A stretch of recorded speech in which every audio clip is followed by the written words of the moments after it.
একটি সুখ সংবাদ। ঝিনাইদহ জেলার মালদ্বীপ প্রবাসী মোহাম্মদ আরিফ মিয়া গত 10 দিন আগে মালদ্বীপে গিয়েছিলেন। হয়তো উনি নাফিরা দেশে পাড়ি জমিয়েছেন। ওনার ডেড বডিটা তিনাদো আইল্যান্ডের থেকে মালদ্বীপ রাজধানীতে আজ শুক্রবার আসতেছে এবং ওনাকে দেশে পাঠানোর জন্য যে আমাদের দূতাবাস এবং আমাদের আরও অনেক সহকর্মীরা আছেন, সকলে চেষ্টা চালাচ্ছে। সবার কাছে দোয়া কামনা করছি, সবাই দোয়া করবেন আল্লাহ যেন যে ওনার পরিবার যেন যে আমাদের মালদ্বীপ প্রবাসী আরিফুর রহমান মারা গিয়েছেন, ওনার শেষ বিদায়ের চেহারাটা যেন দেখতে পায়। অনেক আলোচনায় অনেক যোগাযোগ করে অনেক রকমের আলাপ আলোচনা করেই কিন্তু আজকে শুক্রবারে রওনা দিছে, মালদ্বীপ রাজধানীতে যাবে তার ডেড বডি। ওইখান থেকে ফেনী জেলার আমাদের এক ভাই আছেন এবং আরও অনেক সহকর্মী আছেন, যে বিশেষ করে আমাদের দূতাবাসের সাথে সর্বক্ষণ যোগাযোগ রাখা হচ্ছে যে আরিফুল রহমান মারা গিয়েছেন, তার ডেড বডিটা কীভাবে বাংলাদেশে পাঠানো যাবে সেই চেষ্টা চালানো হচ্ছে। আর সবাই দোয়া করবেন। আজকে হয়তো এতদিন কিন্তু সে মারা যাওয়ার পরে, যে আরিফুল ইসলাম মারা যাওয়ার পরে কিন্তু ওই আইল্যান্ডের থেকে আনা সম্ভব ছিল না। আজকে শুক্রবার, আজকে কিন্তু তার ডেড বডিটা ও তিনাদো আইল্যান্ডের থেকে মালদ্বীপ রাজধানীতে আসতেছে।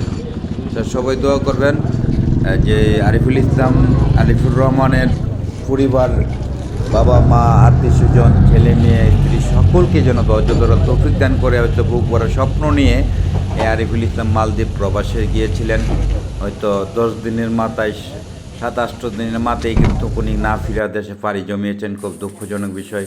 আল্লাহ যেন ওনাকে দেশ নসিব করে সেই দোয়াটাই করি।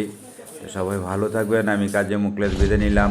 হয়তো মালদ্বীপ থেকে অনেক প্রবাসী ভাইয়েরা আমাদের সাথে সার্বক্ষণ যোগাযোগ করেছেন, বিভিন্ন আইল্যান্ডের থেকে, মালের থেকে এবং ফেনী জেলার আমার এক ভাই সর্বক্ষণ এটা নিয়ে এসে দৌড়াদৌড়ি দূতাবাসে গিয়েছেন।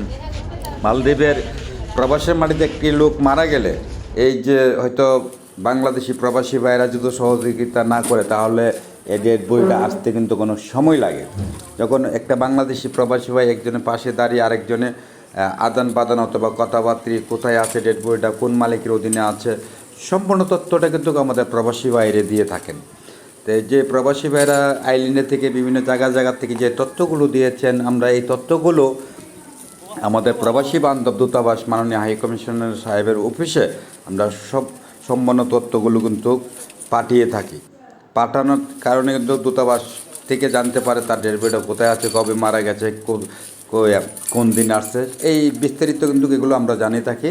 আমাদের প্রবাসী ভাইয়েরা যখন আমাদের কাছে জানায়, এই জানানোটা কিন্তু আমরা দূতাবাসকে জানাই। তার পাশাপাশি আরও ভূমিকা রেখেছে ফেনী জেলার মালদ্বীপ প্রবাসী ভাইটার নামটা আমার সঠিক মনে নেই, উনি কিন্তু দূতাবাসে গিয়ে এবং সার্বক্ষণ আলাপ আলোচনা এবং সহযোগিতা করে যাচ্ছে এবং আমাদের সাথেও যোগাযোগ রাখছেন, আমার সাথেও যোগাযোগ রাখছেন এবং আমাদের যে দূতাবাসের কর্মকর্তা যারা আছেন, অফিসাররা আছেন, ওনাদের সাথেও যোগাযোগ করছেন এবং ওই পুষেও গিয়েছেন। তো সবাই দোয়া করবেন আল্লাহ যেন ওনার পরিবার পরিজন, আত্মীয় স্বজন সকলকে যেন ধৈর্য ধরার তৌফিক দান করে। একটি প্রবাসী ভাই তার স্বপ্ন বাস্তবতা হওয়ার আগে উনি না ফিরে দেশে পাড়ি জমিয়েছে, খুব দুঃখজনক বিষয়। আমরাও দোয়া করি, সকল দেশবাসীর কাছে দোয়া করছি যে মালদ্বীপ প্রবাসী ঝিনাইদহ জেলার যে আরিফুর রহমান না ফিরে দেশে চলে গেছে, আল্লাহ যেন তাকে বেশ নসিব করে এবং সকল প্রবাসী ভাইদেরকে যেন আল্লাহ পাক রাব্বুল আলামিন আদরের চাদর দিয়ে ডেকে রাখে এবং সকলকে যেন হেফাজত করেন। তবে ভালো থাকবেন। আমি কাজী মুখলেস বিদায় নিলাম। আসসালামু আলাইকুম।